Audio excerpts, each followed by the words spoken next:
said Dylon, Dylon, Dylon, Dylon, Dylon. And Dylon. Yo. Yo, what's going on? What's Save the date. goody? Yes. Another episode. I'm one of your hosts, Heath. What's goody, y'all? It's Jamie. And we're back with another episode. This episode is one of our review episodes where we look at content and we just talk about reactions to videos that have been making their rounds around the good old web. But before we get started, follow us on TikTok, Instagram, YouTube at Save the Date Now. Or shout out to everybody that's already connected, subscribe with us. Yes, please do. Engaging with us already. Appreciate y'all. Yes.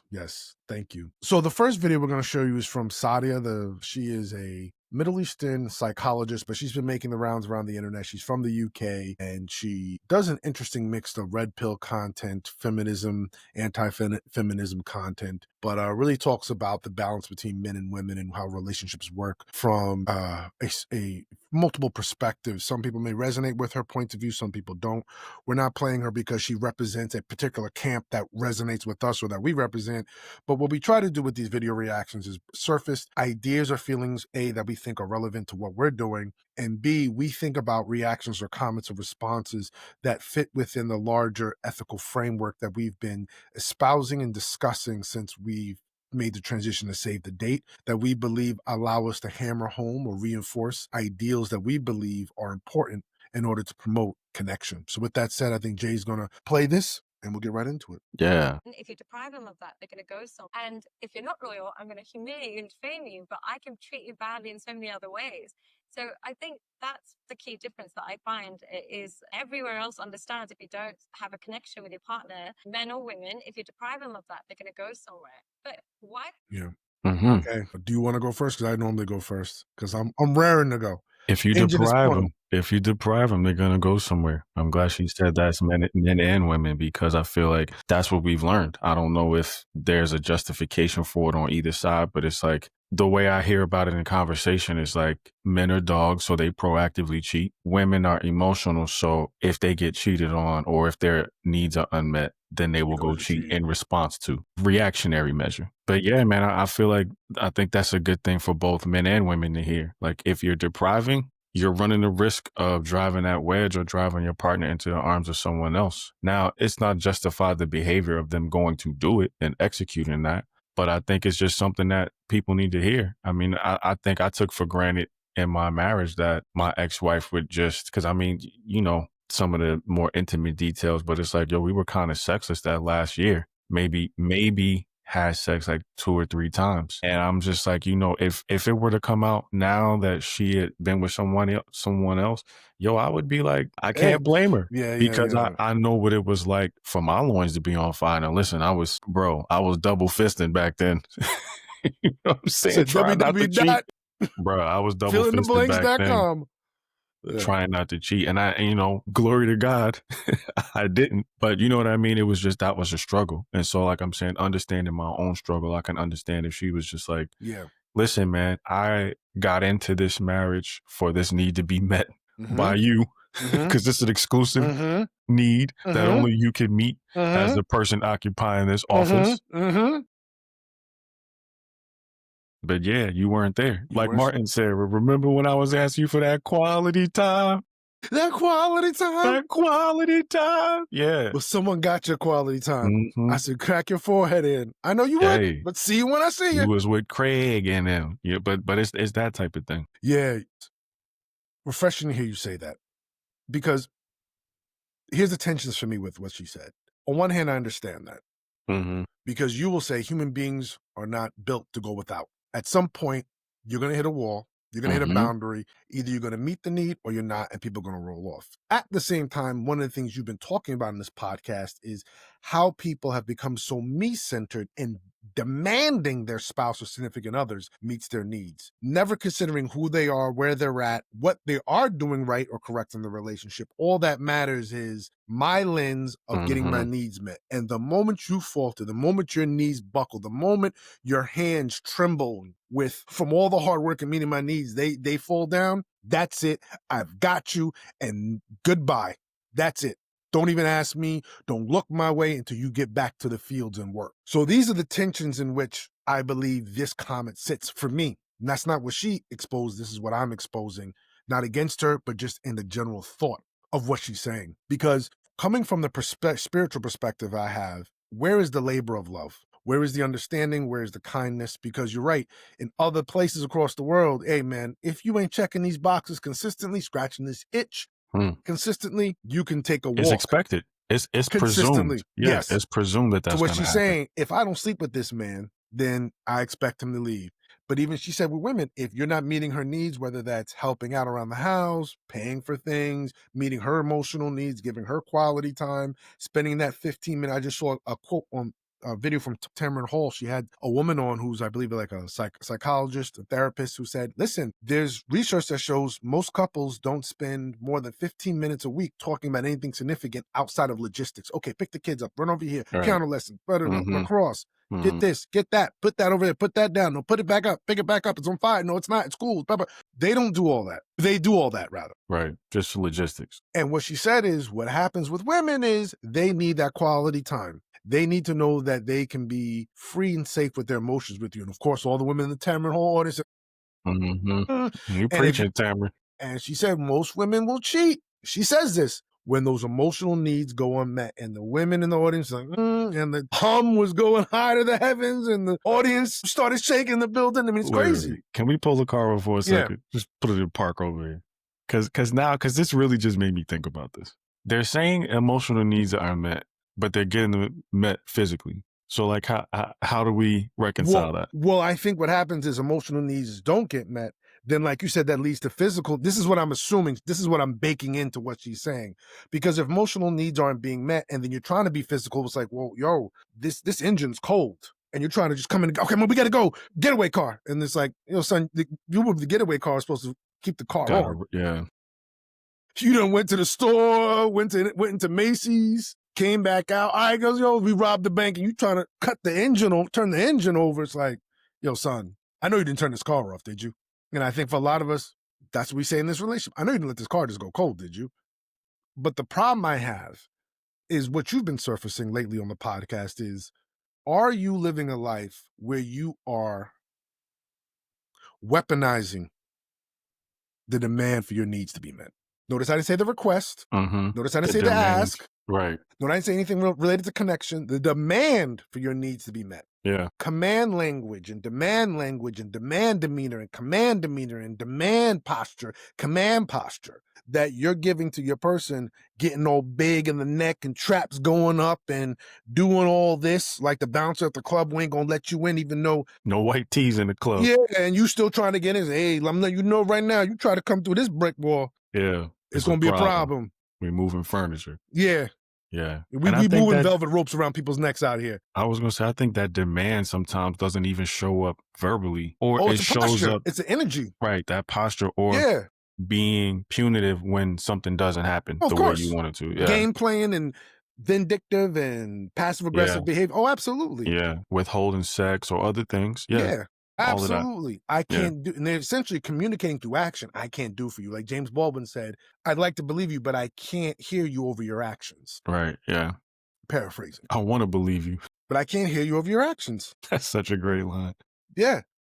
And so, but now on the flip side of that is, like I've said, when we've surfaced, demand needs do have to be met. I was just talking to someone the other day, and they had said, I realize your partner's not here to make you happy, which I agree with. They're not, because the partner could be doing all the activities that typically make you happy, your favorite wine, your favorite cake, your favorite whatever, and you're unhappy, because happiness is also an internal work as well. Inside job. But they should be participating in your joy. They should be active participants. And once you have somebody who's decided to bench themselves in the middle of the game when they should be playing, even if they're struggling, I need you on the court, even if you're not, usually do, 30 points and now you're at 10, and, you usually do, X amount of rebounds a game and now you're doing 1 or 2. I still need you playing. Right. Because that gives us the ability to come back and win the game. And once you bench yourself, you're communicating to me, I have to find another player, don't I? I got to call someone. Man. No, I have to. What else? No. Two players have to be on the field at the same time. Yeah. You need 5 on the court in basketball. You decided to bench yourself, so I have to pull someone else in to complete the game. We got to sub in. Yeah. Got to be 5 players. There's got to be, There are At least in the rules. most basic Yes, hetero context, there's got to be at least two people playing the game. Takes two to absolutely. tango. Two people got to be Absolutely. dancing. Yeah. And you've decided to bench yourself, Mhm. and so and so at the job, so and so at the grocery store, so and so from my past, so and so Just I just talking so bumped into, nice. Yeah. and they're willing to meet the need. Yeah. Yeah. What am I left to do? I done complained. I done spoken nicely. I spoke kindly.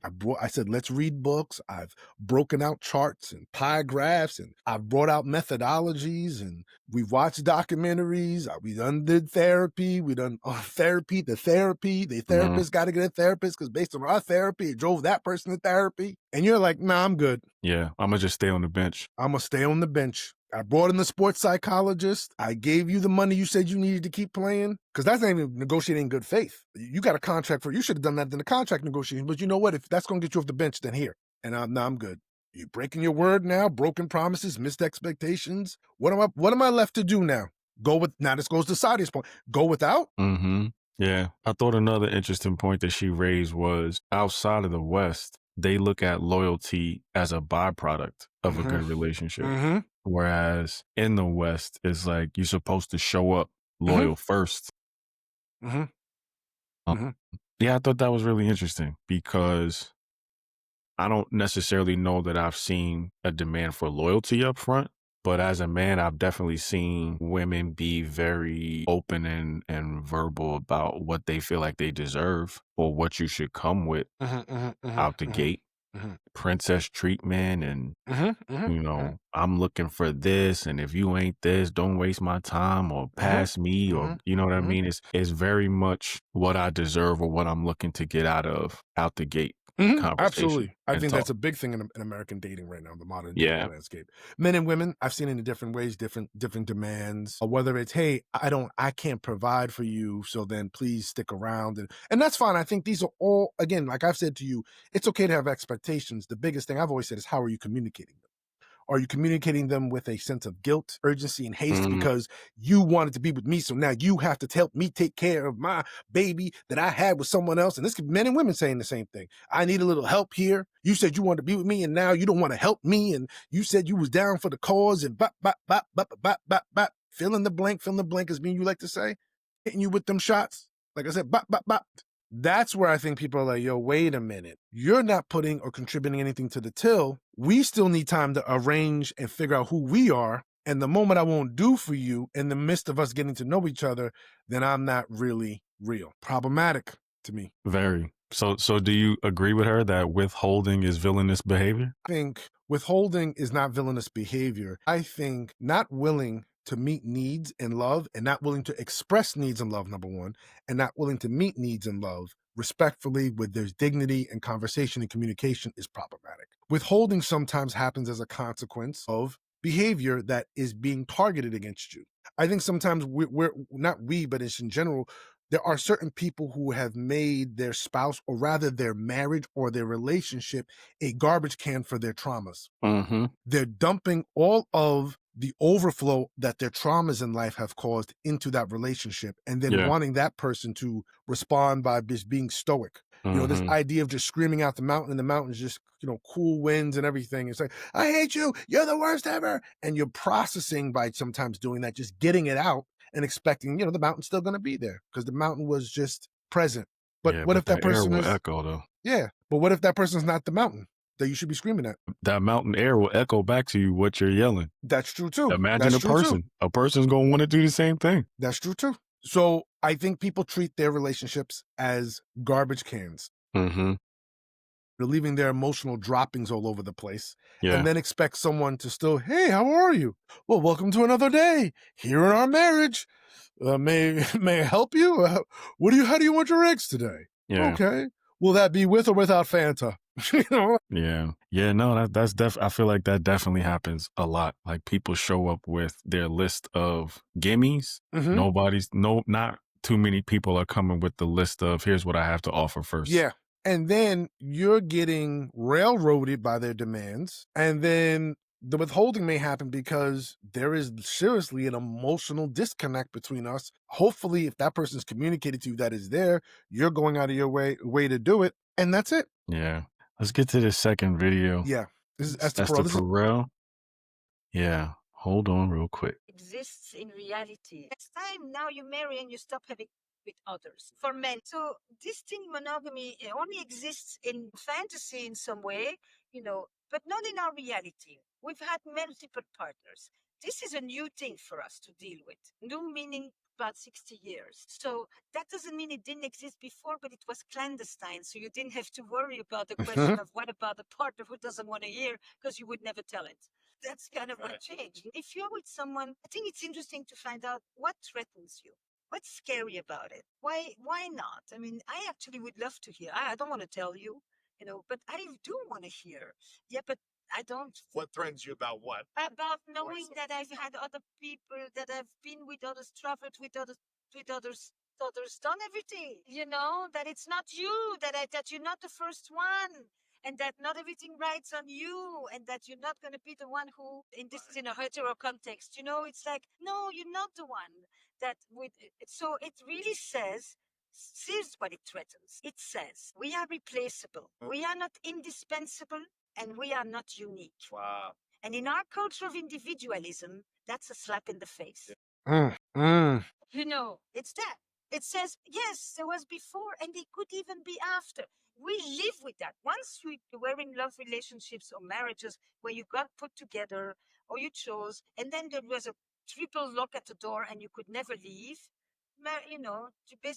you married once for a lifetime, and that's what it was. And if you didn't like it, people, you could always hope for an early death of your partner. Man. But that was it. Once you have no longer tight knots, but loose threads, you fall in love, you break up, you fall in love with someone else. Most of us in the West today will have 2 or 3 marriages or adult relationships in our lifetime. Some of us will do it with the same person, but we know that we are not the only one. And yet the whole romantic ideal is about the soulmate and the one and only. And that's the clash. Inside of us, we know it, but we pretend and we want you to promise me that I am that person and there will never be. And yet maybe they won't be after me, but there certainly was before me. And that says we are replaceable. Wow. That's existentially, we grieve, we mourn, and we love again. Lucky for us. But that's the threat. You would your man say or the Ice-T say on the New Jack City soundtrack? And there'll be another one after me, Hustler. Hustle, Hustler. Yeah. No, New Jack, Hustler. No, New Jack. Listen. There's some Yoga Fire. Yo. Flames. Esther Perel be knocking it out the park. On some Ken Griffey. Yeah. So much to unpack here. First thing I want to say is I agree with her. No such thing as soulmates. I don't know if she really communicated that emphatically, but I'm going to communicate it here emphatically. You and I have had this discussion for years. I don't believe in soulmates. I believe in the person for you right now and the person you're willing to commit to and the relationship you're willing to work on. That's it. I believe in soulmates, but I don't think there's a one and only soulmate. Yeah. I think you can have multiple or many in your lifetime. I think there's many people could work for you if you're willing to work at it. Yeah. That's it. It's the work that is. As they say, the grass is greener where you water it. Yeah. Yeah, the grass is green where you water it. Yeah. Are there some plots of land that are better than others and more responsive to watering and the fertilizer and the care and work, and they'll respond better, quicker, faster? Absolutely. You go to a swamp as opposed to, some places in North America and the Eastern Seaboard that are primed for that kind of lawn care. Of course, you're going to find it better to do it there than in a swamp. You know what's coming up out of the swamp. Yeah, exactly. When you see the orcs from Isengard and Mordor were coming up out of the swamp, them seeds didn't produce. Exactly. So there's something to be said here about that challenge. And I think that is something we have to think about in the modern dating landscape. The only thing that's going to work is the work you put into it. Man, I think that's so hard. I don't know why for a lot of people to hear, but because I think this idea of finding your person or this idea of your person, I think some people are blessed to find that and have that. You will. But some people do. It only becomes that in hindsight. You don't know this person is perfect while you're living your life with them Yeah. because you're going through ups and downs. You don't It's know legacy. that they were perfect for you until you're able to look back and be like, oh wow, all of these things fell in place because I decided to build with them. I decided to, merge our lives together, and we decided to create a life of our own. Mhm. But you didn't know that they were perfect when you just met them. Mhm. Nobody meets their soulmate knowing that's their soulmate, Mhm. Mhm. or knowing it's their quote unquote one and only. At least I don't believe that. I think you can meet people and sparks fly and they give you an indication of what the relationship might be, but there's still a compatibility thing. And those things are not always moving simultaneously on an uptick. Mhm. Compatibility and chemistry. Yeah. Sometimes the chemistry is up here and compatibility is all over the place. Sometimes it's vice versa. Sometimes the things do move simultaneously. You know what I mean? But I think for a lot of people, they're experiencing more inconvenience in relationships and Yes. building and finding out who people are than ease and bliss Convenience. and convenience. Yes. And those high romantic feelings that we all want to feel. Yeah, I think inconvenience, I've said this to you, convenience to me is the 8th deadly sin. 7 deadly sins, they should add inconvenience. Mm-hmm. Because convenience has seduced us into the automaticity of our demands and for needs being met. Mm-hmm. I press a button, it's done. I ring a bell and it's done. Yeah.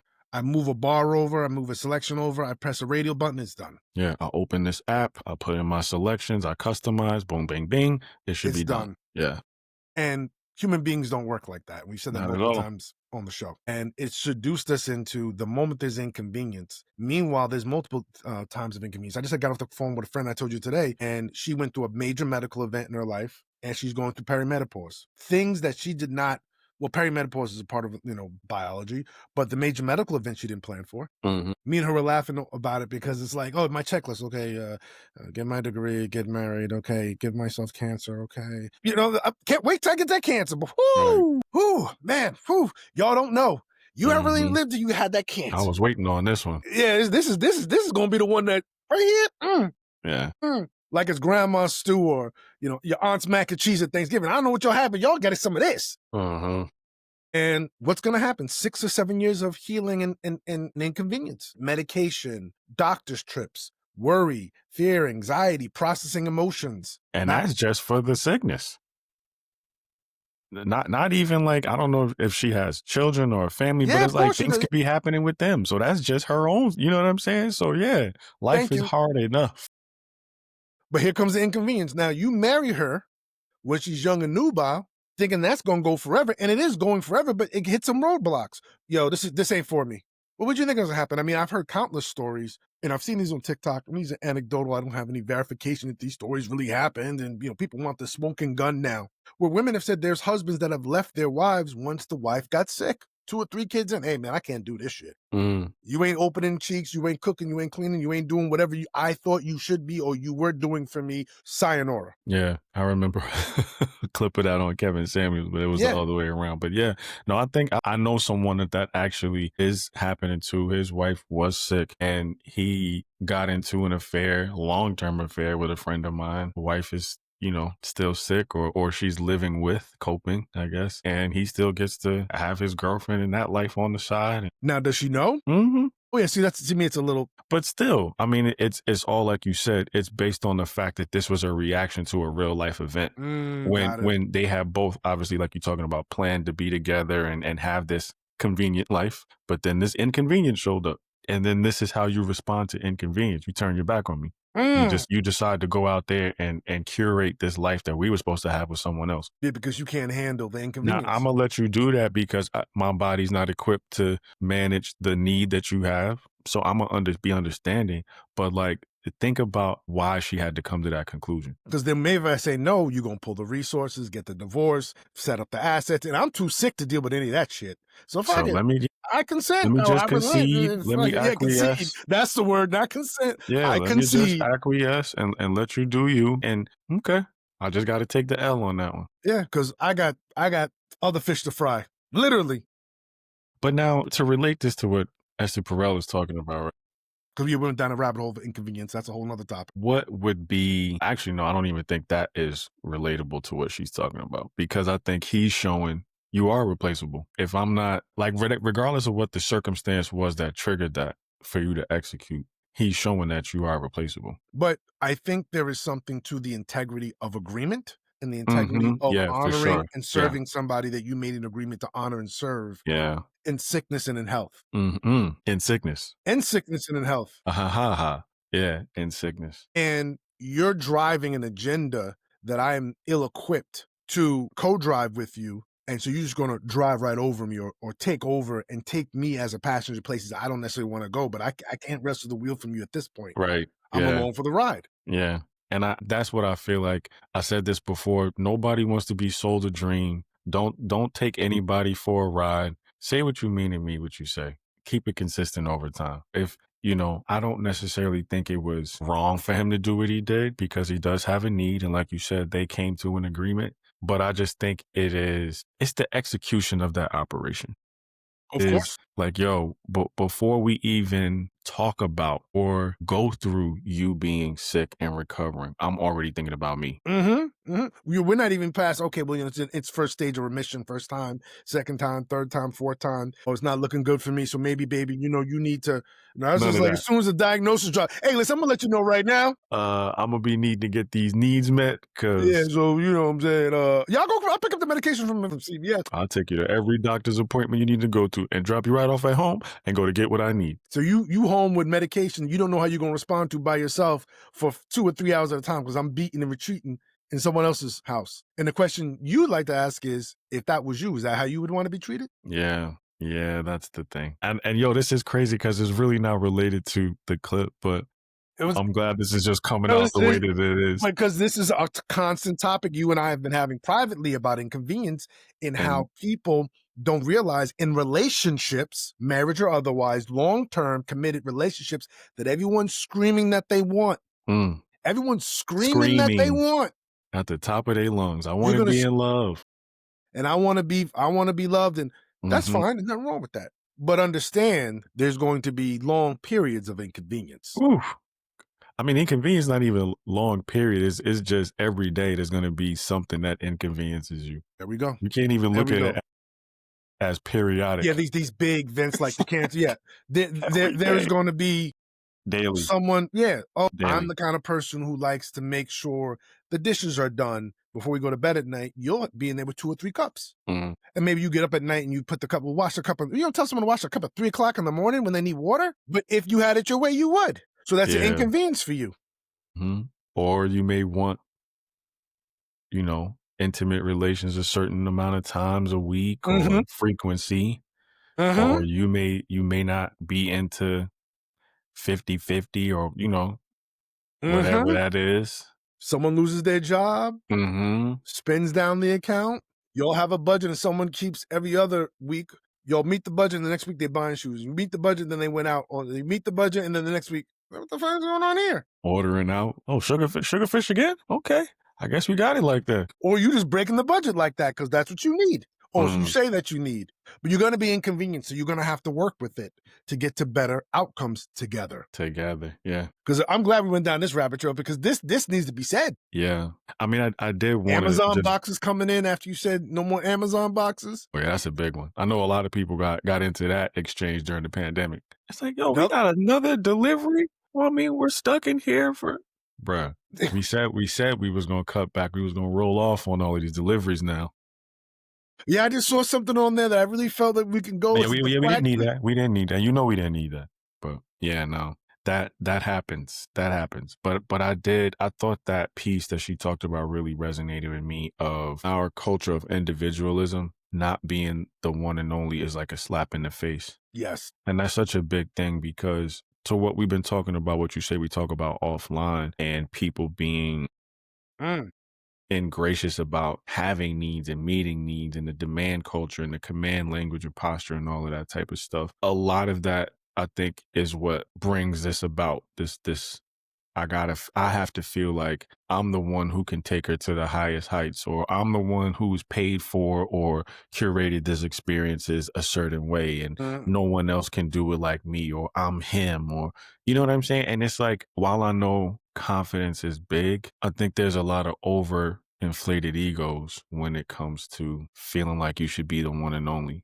Or you should have this kind of only unique place in somebody's life that only you can hold. And if you don't, then the love gets questioned, or the compatibility gets questioned, or what did I ever mean to you from the beginning? And it's just like, yo, you're not God's gift. I remember one time I was seeing somebody, and I mean, can't even really say we were seeing him, but they got upset because I didn't call him back one time. And when I guess I had said something like, "Oh, I'll call you back later," and they assumed because it was in the daytime, I meant later that day. And the next day, like, they called me and gave me shit about this whole thing, and I was just like, yeah, I'm sorry you're not the most important thing in the world to me. Like, I want you to understand that I enjoy talking to you, and you might have had the assumption or the expectation that it was going to be later that day, but that's not what I said. But like, even if I did say that and I'm calling you a day later, or I'm talking to you a day later, what does that say about you? It doesn't take away from any value that you have that somebody didn't call you.